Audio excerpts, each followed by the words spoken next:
ಉಳಿಸಲು ಸರ್ಕಾರ ಮಧ್ಯಪ್ರವೇಶ ಈ ಕೂಡಲೇ ಮಾಡಲೇಬೇಕು.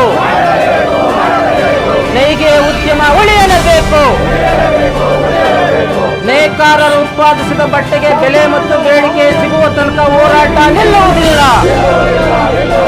ದೊಡ್ಡಬಳ್ಳಾಪುರದ ನೇಕಾರರು ಉತ್ಪಾದಿಸಿದ ಬಟ್ಟೆಗೆ ಬೆಲೆ ಮತ್ತು ಬೇಡಿಕೆ ಸಿಗುವ ತನಕ ಹೋರಾಟ ನಿಲ್ಲುವುದಿಲ್ಲ.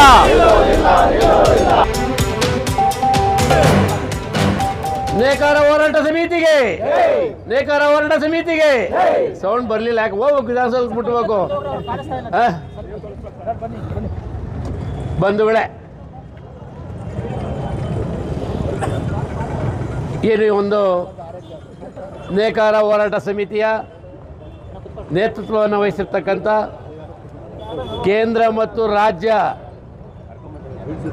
ದೊಡ್ಡಬಳ್ಳಾಪುರ ನಗರಸಭೆಯ ಕೇಂದ್ರ ಮತ್ತು ರಾಜ್ಯ ರೇಷ್ಮೆ ಮಂಡಳಿಯ ಮಾಜಿ ಅಧ್ಯಕ್ಷರು, ಹಿರಿಯರು, ಆತ್ಮೀಯರಾದಂಥ KM ಹನುಮಂತಪ್ಪನವರೇ, ಏನು ದೊಡ್ಡಬಳ್ಳಾಪುರ ನೇಕಾರ ಹೋರಾಟ ಸಮಿತಿಯ ಅಧ್ಯಕ್ಷರು, ನಮ್ಮ KPCCಯ ಸದಸ್ಯರು ಆದಂಥ ಹೇಮಂತ್ ರಾಜರವರೇ, ಬೇರೆ ನೇಕಾರ ಹೋರಾಟ ಸಮಿತಿಯ ಎಲ್ಲ ಅಧ್ಯಕ್ಷರುಗಳೇ, ಪದಾಧಿಕಾರಿಗಳೇ, ಎಲ್ಲ ಕಾರ್ಮಿಕ ಬಂಧುಗಳೇ ಮತ್ತು ಮಾಲೀಕರೇ ಮತ್ತು ಮಾಧ್ಯಮದ ಗೆಳೆಯರೇ, ಸಾಕಷ್ಟು ವಿಚಾರಗಳನ್ನು ಸವಿಸ್ತಾರವಾಗಿ ಇಲ್ಲಿ ಮಾತಾಡ್ತಕ್ಕಂಥ ನಮ್ಮ CPM ವೆಂಕಟೇಶ್ ಅವರು, ಹೇಮಂತ್ ರಾಜರವರು ಮತ್ತು KM ಹನುಮಂತರಾಯಪ್ಪನವರು ಸವಿಸ್ತಾರವಾಗಿ ತಿಳಿಸ್ಕೊಟ್ಟಿದ್ದಾರೆ.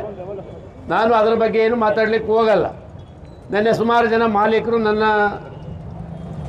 ಮನೆಗೆ ಬಂದಿದ್ದರು. ನಿನ್ನೆ ಬೆಳಿಗ್ಗೆ ನಾವು ಸಹ ಒಂದು ಸುಮಾರು ಅರ್ಧ ಮುಕ್ಕಾಲು ಗಂಟೆಗಳ ಕಾಲ ಚರ್ಚೆಯನ್ನು ಮಾಡಿ ನಿಮ್ಮ ಪರವಾಗಿ ನಾವಿರ್ತೀವಿ, ನಿಮ್ಮ ಹೋರಾಟಕ್ಕೆ ನಮ್ಮ ಬೆಂಬಲ ಇದೆ ಅಂತಂತ ಹೇಳಿ ಎಲ್ಲ ಮಾತಾಡಿ ಕಳಿಸಿ ಬರಬೇಕು ಅಂತ ಹೇಳಿದಾಗ ನಾನು ಸಹ ಬಂದಿದ್ದೀನಿ.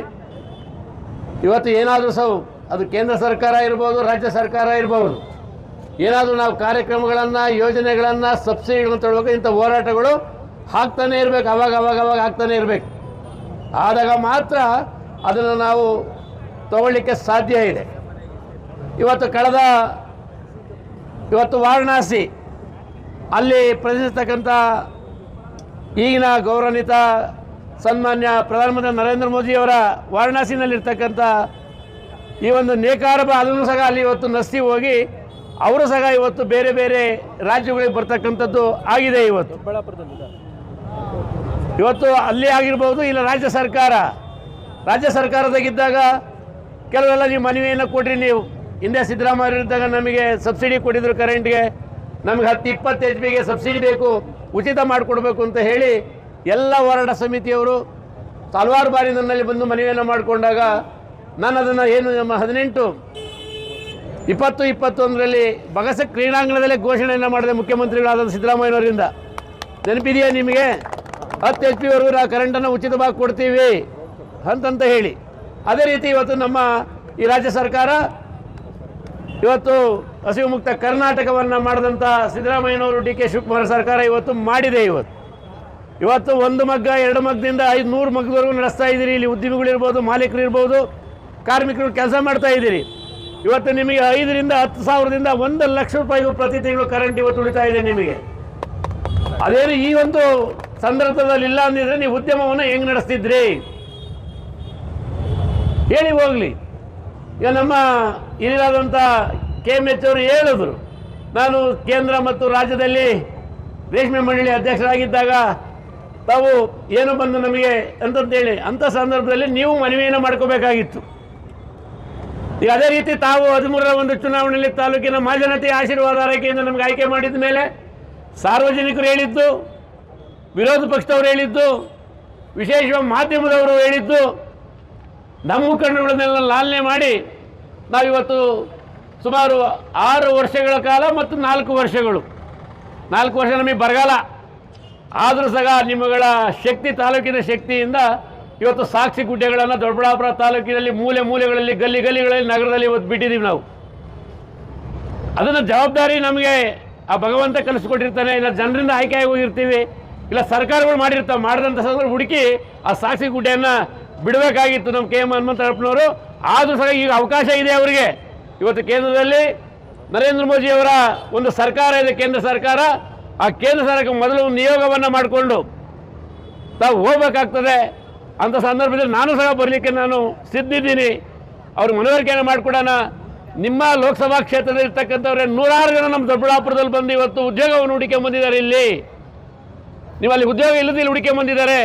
ಇದಕ್ಕೇನಾದರೂ ನೀವು ಕಾಯಕಲ್ಪನೆ ಮಾಡಬೇಕು ಅಂತಂತ ಹೇಳಿ ಆ ಸಂಬಂಧಪಟ್ಟಂಥ ಮಂತ್ರಿಗಳನ್ನು, ಇಲಾಖೆಯ ಅಧಿಕಾರಿಗಳನ್ನು ಒತ್ತಡವನ್ನು ತರ್ತಕ್ಕಂಥ ಕೆಲಸವನ್ನು ಮಾಡೋಣ. ಎರಡನೆಯದು, ಏನಾದರೂ ಒಂದು ಸಮಾವೇಶವನ್ನು ನೀವು ಮಾಡೋದಾದರೆ ನಾನು ನಮ್ಮ ರಾಜ್ಯದ ಜವಳಿ ಮಂತ್ರಿಗಳನ್ನು ಕರ್ಕೊಂಡು ಬರಲಿಕ್ಕೆ ನಾನು ಎಲ್ಲ ರೀತಿಯ ಸಹಕಾರವನ್ನು ನಾನು ಕೊಡ್ತೀನಿ. ಅವರೆಲ್ಲ ಸಹ ಮನವಿಯನ್ನು ಮಾಡಿಕೊಳ್ಳಿ. ಮೂರನೆಯದು, ಯಾರು ಸೂರತ್ತಿಂದ ಇಲ್ಲಿಗೆ ಸೀರೆಯನ್ನು ತಂದು ನೇಯ್ತಾರೋ ಅವ್ರನ್ನ ಮನವೊಲಿಸುವಂಥ ಕೆಲಸವನ್ನು ನಾವು ಸಹ ಬರ್ತೀವಿ, ಕರೀರಿ. ಇಲ್ಲ ಅವ್ರ ಮನೆಗೆ ಹೋಗೋಣ. ಈ ಅನ್ಹೆಲ್ತಿ ಕಾಂಪಿಟೇಷನ್ ಬೇಡ, ಕ್ಯಾನ್ಸರ್ ಇದ್ದಂಗೆ ಬೇಡಿ. ಇದು 106 ಜನ 1000 ಜನ ನಮ್ಮಲ್ಲಿ ಅನಾದಿ ಕಾಲದಿಂದಲೂ ಸಹ ದೊಡ್ಡಬಳ್ಳಾಪುರದಲ್ಲಿ ನೇಕಾರಿಕೆಯನ್ನು ಮಾಡಿಕೊಂಡು ಅವ್ರ ಕುಟುಂಬವನ್ನು ನಡೆಸ್ಕೊಂಡ್ಬರ್ತಾ ಇದ್ದಾರೆ, ಮಕ್ಕಳಿಗೆ ಶಿಕ್ಷಣವನ್ನು ಕೊಟ್ಕೊಂಡ್ಬರ್ತಾ ಇದ್ದಾರೆ. ತೊಂದರೆ ಆಗ್ತಾ ಇದೆ ಇವತ್ತು ಅನ್ನೋದನ್ನು ಮನವರಿಕೆಯನ್ನು ಮಾಡಿಕೊಂಡು ಅಧಿಕಾರಿಗಳ ಸಭೆಯನ್ನು ಮಾಡಿ ಅವರ ಸಮ್ಮುಖದಲ್ಲಿ ಏನಾದರೂ ಒಂದು ತೀರ್ಮಾನವನ್ನು ತಗೊಳ್ಳೋಣ. ಹೋರಾಟಕ್ಕಿಂತ ಯಾರೂ ದೊಡ್ಡವರಲ್ಲ. ಇವತ್ತು ಎಲ್ಲ ಉದ್ಯಮಗಳಲ್ಲೂ ಕಾಂಪಿಟೇಷನ್ ಇದೆ. ನಾನಾ ನೀನಾ ಅಂತ ಹೇಳಿ ಇವತ್ತು ಬೆಂಗಳೂರಲ್ಲಿ ಮೆಟ್ರೋ ಓಪನ್ ಆಯಿತು. ಮೆಟ್ರೋ ಓಪನ್ ಆದಂಥ ಸಂದರ್ಭದಲ್ಲಿ ಅವರು 5 ವರ್ಷಗಳಲ್ಲಿ ಎಷ್ಟೋ ಕೋಟಿ ಲಾಸ್ ಮಾಡ್ಕೊಂಡು ಬಿಸ್ನೆಸ್ ಮಾಡಿದ್ರು. ಹಾಗೆ ಬರೋದಕ್ಕೆ ಮುಂಚೆ ನಾವು ಹೋರಾಟವನ್ನು ಮಾಡಿದ್ರೆ ತಡೆಗಟ್ಟಲಿಕ್ಕೆ ಆಗ್ತದೆ. ಪ್ರತಿಯೊಂದರಲ್ಲೂ ಕಾಂಪಿಟೇಷನ್ ಇದೆ. ಇದಕ್ಕೆ ಹೋರಾಟ ಬಹಳ ಮುಖ್ಯ. ಅವ್ರಿಗೂ ಮನವೊಲಿಸೋಂಥ ಕೆಲಸ ಮಾಡೋಣ. ಅಧಿಕಾರಿಗಳು ಕರೆದೇಳ ಏನು ಕ್ರಮ ಅವ್ರ ಮುಂದೆನೇ ತಗೊಳ್ಳೋಣ. ಬೇಡಿ, ಈ ವ್ಯವಸ್ಥೆ ಮಾಡಬೇಡಿ, ನೀವು ನಮ್ಮ ಹೊಟ್ಟೆ ಮೇಲೆ ಹೊಡಿಬಿಡಿ. ಕಾರ್ಮಿಕರನ್ನು ಕರ್ಕೊಳ್ಳೋಣ. ಅವತ್ತು ಅವ್ರನ್ನ ಆ ಸಮಾವೇಶದಿಂದ ಬಂದು ನಮ್ಮ ಕಾರ್ಮಿಕರನ್ನೆಲ್ಲ ನೋಡಲಿ. ಅವರು ಇಷ್ಟು ಜನಕ್ಕೆ ನಾವು ಅನ್ಯಾಯ ಮಾಡ್ತಾ ಇದ್ದೀವಿ, ನಾವು ಮಾಡೋದು ಬೇಡ ಅನ್ನೋದನ್ನ. ಇದು ಅತಿ ಹೆಚ್ಚಾಗಿ ಇದು ಕೇಂದ್ರ ಸರ್ಕಾರ ಈ ಜವಾಬ್ದಾರಿಯನ್ನು ತೊಗೊಳ್ಬೇಕಾಗ್ತದೆ. ಇದು ಅಲ್ಲಿ ಕೊಡ್ತಕ್ಕಂಥ ಸೌಲಭ್ಯಗಳನ್ನು ನಮ್ಮ ರಾಜ್ಯಕ್ಕೂ ಕೊಟ್ಟು, ಈ ಬೆಳಗಾವಿ ಇರ್ಬೋದು, ದೊಡ್ಡಬಳ್ಳಾಪುರ ಇರ್ಬೋದು, ಆನೇಕಲ್ ಇರ್ಬೋದು, ಎಲ್ಲ ಕಡೆ ಕೊಡಲಿ.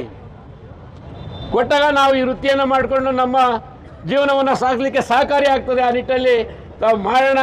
ಇದು ಹೋರಾಟ ಮುಖ್ಯ. ಅವ್ರನ್ನ ಮನವೊಲಿಸೋಂಥ ಕೆಲಸ ಮಾಡೋಣ. ಯಾರು ಬೆಂಗಳೂರಾಗಿರಲಿ ಇಲ್ಲ ಗುಜರಾತ್ನಲ್ಲಿರಲಿ ಕರೆಯೋಣ. ಅದರಲ್ಲೇನೂ ಆಗೋದಿಲ್ಲ. ನಾವು ಗಟ್ಟಿಯಾಗಿ ನಿಂತ್ಕೊಳ್ಳೋಣ. ನಾವೆಲ್ಲ ಸಂಘ ಸಂಸ್ಥೆಯವರು, ಎಲ್ಲ ಪಕ್ಷದವರು ನಿಂತ್ಕೊಂಡು ಕೇಳೋಣ. ದಯವಿಟ್ಟು ಇದು ಮಾಡಬೇಡಿ. ನಮ್ಮ ಜನಕ್ಕೆ ಸೂರು ಇಲ್ದಂಗೆ ಆಗ್ತದೆ, ಅವ್ರ ಮಕ್ಕಳಿಗೆ ವಿದ್ಯಾಭ್ಯಾಸ ಇಲ್ದಂಗೆ ಆಗ್ತದೆ ಅಂತಂದು ಹೇಳಿ ಇದು ಮಾಡೋಣ. ಸಾಕಷ್ಟು ವಿಚಾರಗಳನ್ನು ಹೇಮಂತರಾಜ್ ಅವರು ಹೇಳಿದ್ರು. ಇವತ್ತು ಯಾವುದೇ ಸರ್ಕಾರಗಳು ಈ ದೇಶದಲ್ಲಿ, ಈ ರಾಜ್ಯದಲ್ಲಿದ್ದಾಗ, ನಾನು ಇರ್ತಕ್ಕಂಥ ಸರ್ಕಾರಗಳು ಈ ದೇಶದಲ್ಲಿ ಅನ್ನ ಕೊಡ್ತಕ್ಕಂಥ ರೈತರ ಪರವಾಗಿರಬೇಕು, ಕೂಲಿ ಕಾರ್ಮಿಕನ ಪರವಾಗಿರಬೇಕು, ಬಡವರ ಪರವಾಗಿರಬೇಕು.